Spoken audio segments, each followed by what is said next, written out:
HR Whisperer, la conversation. Je suis Elsa, votre guide dans l'univers RH. Et puis j'ai le plaisir d'avoir avec moi aujourd'hui Sonia Koemi, qui est experte en ressources humaines avec une spécialité sur tout ce qui touche à la diversité et l'inclusion. Sonia est avec nous ce matin, on va parler des coulisses des ressources humaines, de comment en fait on va dire l'impact RH a commencé dans les organisations. Donc je vais laisser Sonia se présenter. Bonjour Sonia, merci d'être avec nous. Ça fait plaisir, je suis vraiment contente d'être là ce matin. Dis-nous du coup, j'aimerais que tu te présentes, que tu dises un peu à nos auditeurs qui tu es, depuis combien de temps est-ce que tu fais les RH, pourquoi tu as décidé de faire un RH, et puis qu'est-ce que tu aimes dedans. Alors, on commence par où là parce qu'on ne veut pas passer 2 heures de temps à juste écouter ça. Non, mais sans farce. Moi qui je suis Sonia, professionnelle RH depuis 11 ans, déjà bientôt 12 ans.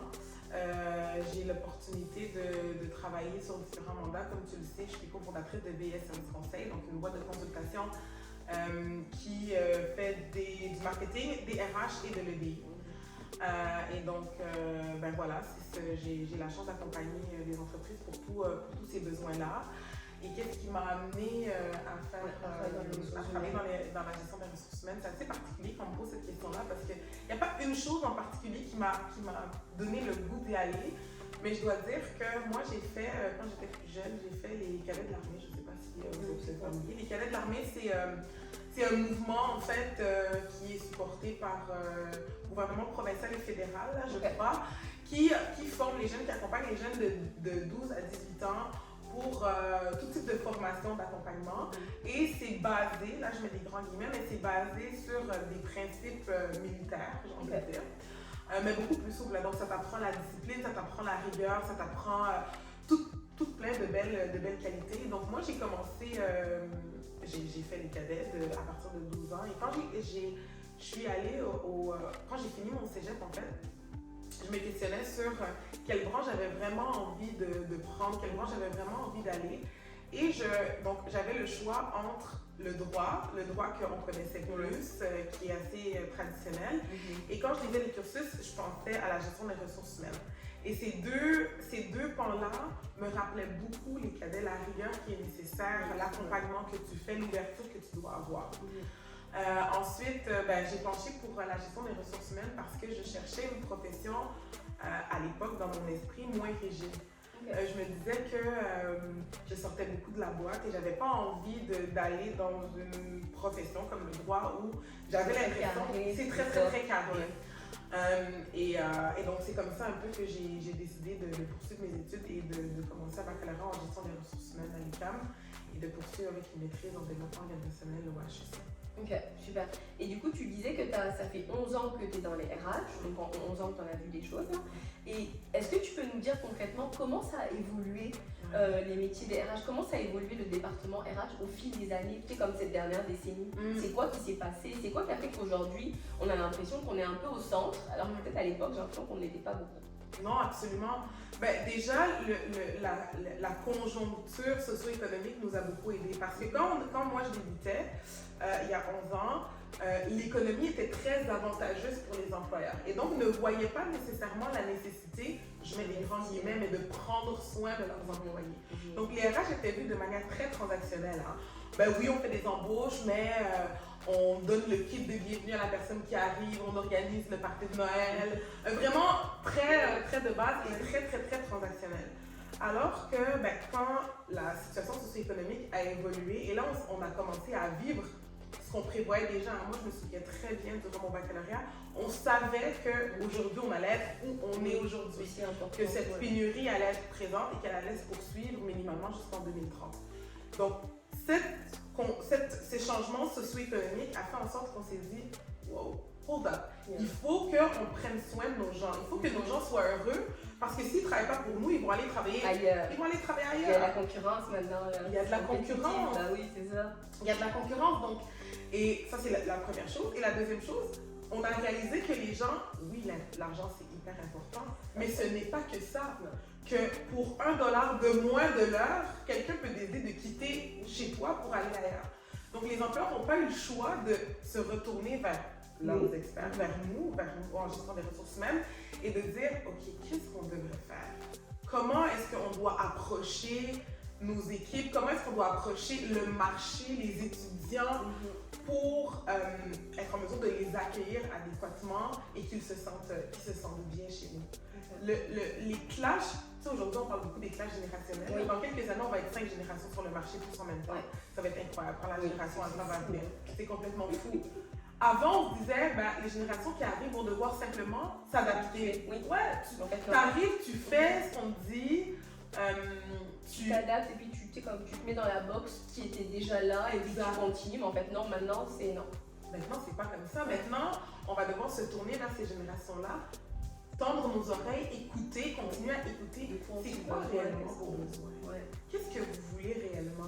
Qu'est-ce qui vous rend heureux? Et c'est complexe, hein, de par la nature de comment est-ce que l'homme est fait. Et quand on pense à la génération X, la génération des baby boomers, qui pour eux ont vécu des conjonctures économiques qui sont complètement différentes, c'est un apprentissage pour eux aussi, c'est complexe parce qu'eux, ils n'en avaient pas d'emploi, ils devaient rester. Donc la génération X était dans une situation, quand ils ont commencé à travailler, crash boursier, situation socio-économique très difficile. Les baby boomers, on arrive dans un emploi, on reste toute notre vie. Et là, on a la génération Z qui revendique plus de choses, plus de bien-être. Et on a la génération alpha qui va arriver, qui pour eux, il faut que ce soit rapide. Oui, tout doit être rapide. Parce que sinon, je ne suis pas bien chez toi. Donc, c'est là où on se retourne vers nous et heureusement, nous on est agile, on est flexible, on est porté vers l'autre et donc les organisations n'ont pas eu de choix que de s'ouvrir. Que de développer des départements. Exactement. Et pas juste, j'ai envie de dire, une personne qui fait uniquement du recrutement. Tu sais, même les termes ont changé. On utilisait beaucoup le recruteur. Maintenant, on parle d'acquisition de talent. Oui, de dotation. De dotation. Il y a beaucoup de termes. On est plus en mode proactif, en mode, même si je ne cherche pas un poste aujourd'hui, mon entreprise doit être séduisante quand même. Tu sais, avec la notion d'expérience employée, qui est mise en place, tu sais, vraiment pour travailler cette rétention, stratégie d'acquisition de la main-d'œuvre et tout. Ouais, totalement. Et en acquisition de talent, tu le sais encore plus que moi certainement, on devient des partenaires. C'est pas, tu me donnes un rôle, tu me donnes un affichage qui est complètement boring, je l'affiche puis je te donne 5 candidats. Non. On travaille en partenariat. Depuis la validation du besoin, et vraiment comme même dans l'identification. Et on travaille aussi à éduquer nos managers, enfin nos gestionnaires, à mieux comprendre comment le marché va fonctionner. Ça c'est bien, ça c'est pas bien, ça se fait, ça c'est comme, ça se fait pas du tout. Et ça me fait penser quand tu parlais au début, tu sais, du rôle des RH back in the days avec le party de Noël, le 5 à 7. Ça me rappelle quand j'ai commencé à étudier en ressources humaines en France, j'avais un étudiant dans ma résidence. Quand je lui dis oui, mais moi je vais faire des RH et tout, il me dit mais oui, c'est vous dans les bureaux, vous occupez de gérer tout ce qui est papier toilette, sopalin, on se la dit, hell no, quoi, qui fait des papiers toilettes? Ça c'est pas mon travail. Et je me suis dit en fait à l'époque, c'est réellement beaucoup d'ignorance et c'est beaucoup de négligence sur notre métier qui, comme tu dis, va devenir au fur et à mesure très important. Qu'une boîte sans RH, c'est une boîte qui coule 2 minutes 50 après. Et c'est hyper important de voir comment est-ce qu'on a évolué. Et ça, j'arrive sur ma prochaine question. Quel est pour toi, en fait, aujourd'hui, l'impact des RH sur la performance et la culture d'entreprise? Elle est indéniable. Hein? À mon avis, elle est complètement indéniable. On le voit avec les clients qu'on accompagne. Et tu as dit quelque chose d'important, on le voit avec les organisations qui continuent de ne pas croire en la valeur de la gestion des ressources humaines. Notre valeur, elle est indéniable parce que, oui, c'est vrai que ça reste encore aujourd'hui plus complexe de chiffrer. C'est comme le marketing. Ça reste plus complexe de chiffrer. Si je fais une action aujourd'hui, demain, combien est-ce que ça m'a rapporté? Donc ça, on ne le nie pas. Par contre, ce qu'on sait, c'est à moyen et à long terme, si on ne le fait pas, ce que ça va nous coûter. Parce que plusieurs organisations ont décidé de ne pas le faire et on a été en mesure de pouvoir les chiffrer. Donc, on le sait que, par exemple, si on ne s'assure pas de fidéliser nos gens, si on ne s'assure pas de garder nos hauts potentiels, de garder nos bons talents, ça coûte de 50% à 300% de son salaire pour le changer en perte de productivité, en agence de chasse de talent, en frustration d'autres collègues, en perte de connaissances. Ça coûte hyper cher. Donc, on est capable de dire aujourd'hui, oui pour la question de talent, mais oui pour les relations de travail. Donc moi, je fais des relations de travail aussi. Tant qu'il y a des humains, il y aura des conflits. Ça, déjà, c'est clair. Ça, on le sait. Maintenant, l'important, comment chaque organisation doit réfléchir et doit approcher justement les conflits, c'est de se dire, quand il y a des gens qui viennent de différents on pense de manière différente. C'est normal. Tu viens de France, tu arrives ici, tu penses d'une façon différente qu'une personne qui a grandi ici. Ouais. L'important, c'est pas qu'on pense de manière différente. L'important, c'est qu'on arrive à communiquer adéquatement pour se dire, moi je pense de cette façon, toi tu penses de cette façon. Les deux, même si elles sont différentes, elles peuvent être bonnes. Bien sûr. Et quand on arrive dans un conflit ou dans un enjeu, on est capable de se parler pour se comprendre. Une solution mutuelle en fait. Exactement. Et là, ben moi je le vois avec les organisations que j'accompagne. C'est qu'ils ont compris que, ok, il faut que j'apprenne à mes équipes à mieux se parler, à mieux se comprendre, à mieux accepter leurs différences, à mieux accueillir leur singularité. Ouais. Ben à ce moment-là, c'est plus difficile au début, mais après, on est meilleur. On a des idées qui viennent de l'international. On a des idées de gens qui ont des parcours migratoires, des gens qui sont nés ici, des gens qui ont fait des études supérieures, des gens qui viennent de métiers. On a des gens qui viennent de tout. C'est incroyable pour une organisation qui a compris ça. Ouais. Donc, et je pense que je suis dans une position où j'ai peut-être un peu de chance parce que j'arrive dans des milieux où les gens ont déjà un peu compris ça. Ouais. Je pars pas de zéro puisque je suis pas à l'interne. Quand j'ai travaillé pendant plusieurs années à l'interne, c'était plus complexe, c'est-à-dire que tu essaies d'accompagner, tu essaies d'insuffler, tu essaies d'expliquer que il faut qu'on prenne du temps pour faire la consolidation d'équipe, pour comprendre c'est quoi un différent. C'est quoi la différence entre un différent et un conflit? C'est pas parce qu'on s'entend pas bien qu'on est en conflit. Déjà à la base, ça, c'est important de le comprendre parce que sinon les gens vont vouloir éviter à tout prix les différends. Or, c'est nécessaire. Ça peut être constructif. C'est constructif. Ouais. Il faut qu'on parle de choses différentes, il faut qu'on déconstruise, il faut qu'on amène des idées différentes. C'est ça qui va nous permettre d'avoir la meilleure idée au fur et à mesure. Ouais. Donc, et là, moi, je parle, j'ai même presque oublié ta question. Mais l'impact des RH, mais ça tombe bien que tu parlais de singularité et d'international, parce que je vais te poser ma prochaine question. C'est comme, parce que tu es Madame EDI, we know it. Donc EDI, pour ceux qui ne savent pas, c'est l'équité, diversité, inclusion. Et donc du coup, aujourd'hui, on a vu l'impact des RH au sein des organisations. Et maintenant, on a cette branche de VI qui est de plus en plus présente, dont tout le monde parle. Comment ça fonctionne? Comment les entreprises, dans une société développée comme celle au Canada, comment les entreprises, en fait, elles se positionnent par rapport à ça? Et est-ce qu'il y a une réelle compréhension de l'importance de l'EDI dans une organisation et de l'importance de l'EDI, en fait, au niveau du système RH? Déjà, je pense que les organisations qui, je vais dire, s'entêtent, les organisations qui s'entêtent à ne pas croire en l'EDI, c'est au même titre que les organisations qui s'entêtaient à ne pas croire en gestion des ressources humaines. Sont vouées à l'échec. Complètement, tout le temps, sont vouées à l'échec. La diversité est un fait. Nous sommes des êtres divers. Donc, quand on parle de la base de la diversité c'est quoi? C'est tout ce qui n'est pas dans la norme, j'ai envie de dire, ou tout ce qui n'est pas dans le groupe majoritaire. Tout ce qui n'est pas dans le groupe majoritaire, c'est probablement la majorité. Donc, à partir du moment où on n'a pas le choix de croire en la diversité. Elle est là, elle est présente, c'est toi, c'est moi, c'est nous tous, c'est les personnes qui nous écoutent. Donc, une organisation qui s'entête à dire, moi, j'ai pas besoin de m'appliquer ou j'ai pas besoin de me soucier ou de bien comprendre, elle est littéralement vouée à l'échec parce que ce qu'elle envoie comme message à ses équipes, c'est moi, je m'en fous de qui tu es comme individu, tout ce que je veux, c'est ta tête. Ça peut encore fonctionner avec, baby boomers, génération X, les milléniaux, ça peut encore fonctionner. Par contre, la génération Z, les gens ne croient pas, mais ça marche plus.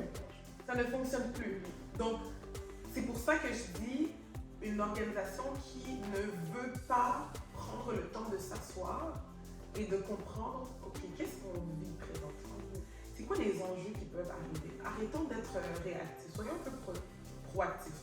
C'est quoi les enjeux qui peuvent arriver? Mes équipes sont composées de quoi? De qui? De comment? En fait, tout ce que nous, on veut aider les entreprises à accomplir en faisant de l'EDI, c'est les aider à mieux comprendre qui sont leurs gens, mieux comprendre qui sont les membres de leur équipe pour leur permettre de leur donner tout ce qu'ils ont besoin pour se sentir bien dans leur organisation. Grandir et vouloir participer à la croissance de l'entreprise. Exactement. C'est tout bénéfice pour eux. Quand tu te sens bien quelque part, qu'est-ce que tu as envie de faire? que tu restes. Tu as envie de donner plus, tu es plus ingénieux, tu es plus innovant. Ouais. Quand il y a quelque chose qui va mal, tu as envie de donner plus. Tu as envie de rester un petit peu plus. Tu as envie d'appeler la garderie pour dire je suis vraiment désolée, je vais arriver dans 5 minutes, mais il faut que je finisse ça. Tu as envie de faire ça. Quand tu te sens pas bien dans une organisation, qu'est-ce que tu fais? Tu arrives, you clock in, at 5 you clock out. Il y a un problème, c'est pas dans ma description de tâche. C'est ça que les gens font. Donc, pour moi, c'est à toute organisation, à tout individu qui a envie de s'ouvrir, même un petit peu comme ça à l'EDI, moi je vais avoir la discussion avec lui pour l'aider à réaliser que l'EDI, c'est pas de la magie. C'est pas de la magie et tu ne devrais pas en avoir peur puisqu'elle est déjà là. C'est tout. Et c'est vrai qu'on est dans une société où le faux pas, quand on fait un faux pas, on a peur des faux pas. On a peur de se retrouver à TVA Nouvelle. On a peur de... C'est vrai, les organisations ont peur de ça. Quand on les accompagne, quand on leur parle, on le sent, on l'entend. Et ce n'est pas une peur qui est fausse. Elle ne vient pas de nulle part. Parce que c'est vrai qu'on peut être très critique par rapport aux organisations qui font des faux pas. Mais il faut passer par-dessus cette peur-là et se dire, OK, à mon niveau, qu'est-ce que moi je peux faire pour que ça aille mieux et aller avec la théorie des petits pas en fonction de comment est-ce que je me sens dans mon organisation. Super. On est presque à la fin de notre conversation. Je sais, c'est passé vite, mais j'ai une dernière question pour toi, enfin 2 dernières questions pour toi. Pour toi, du coup, avec tout ce qu'on a dit là maintenant, c'est quoi l'avenir pour les RH? Comment tu nous vois dans les 10, 15, 20 prochaines années, concrètement? Comme des partenaires de croissance. Ça, c'est les premiers termes qui me viennent en tête, c'est vraiment partenaire de croissance. Parce que on va continuer d'accompagner les entreprises à croître, peu importe la direction dans laquelle elles vont.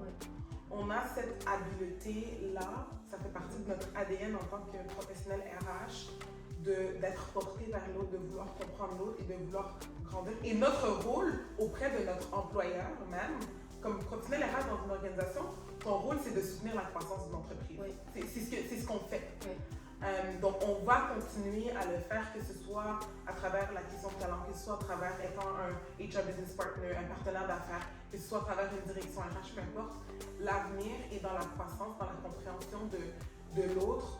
Et donc ça c'est la première chose, je pense que nous, c'est notre rôle. Puis notre deuxième rôle, ça va être dans soutenir les organisations à déconstruire des fausses pensées.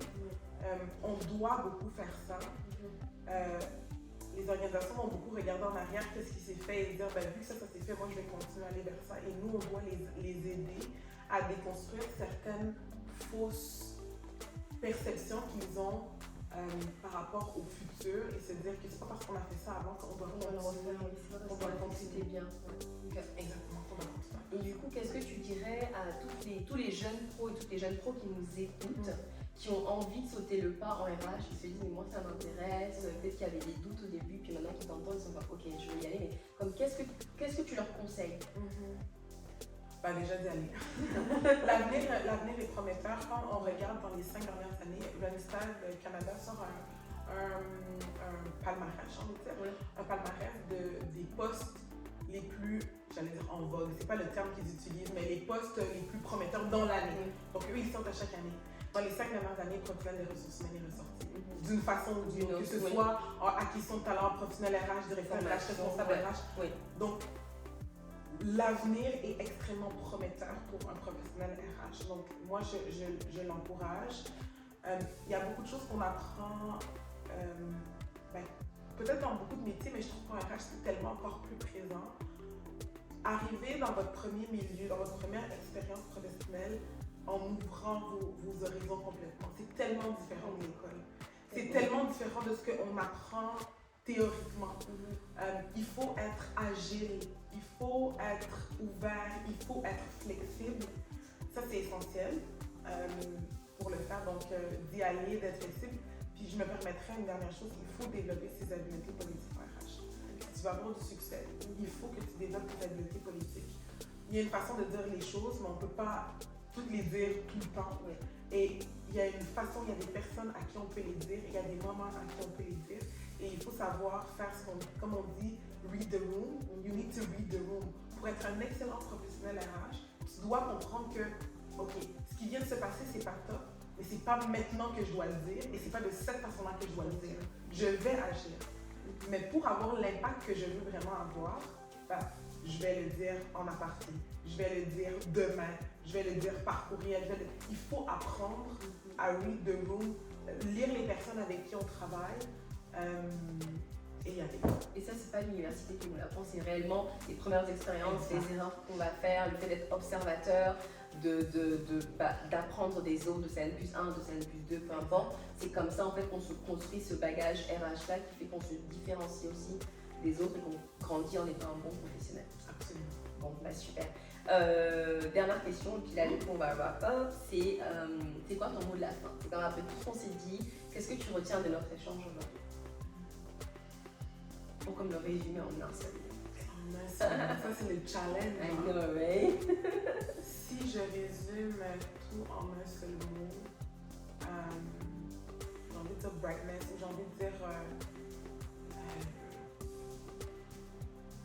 prometteur. Le futur est très prometteur pour les RH, va être très beau pour les RH. C'est sûr que nous on est dedans, je suis déjà une vendue, mais si vous avez cette capacité de pouvoir et cette volonté de vouloir aider les organisations à aller à un autre niveau, le futur est très prometteur avec la gestion de tout ça. Parfait. Alors, vous avez entendu, le futur est prometteur. Donc, pour toutes les personnes intéressées par le domaine des ressources humaines, nous sommes là. N'hésitez pas à revenir nous voir, on répondra à vos questions. Merci encore d'avoir écouté cet épisode de HR Whisperer. Et puis, je vous dis à la prochaine. C'était Elsa et Sonia. Merci.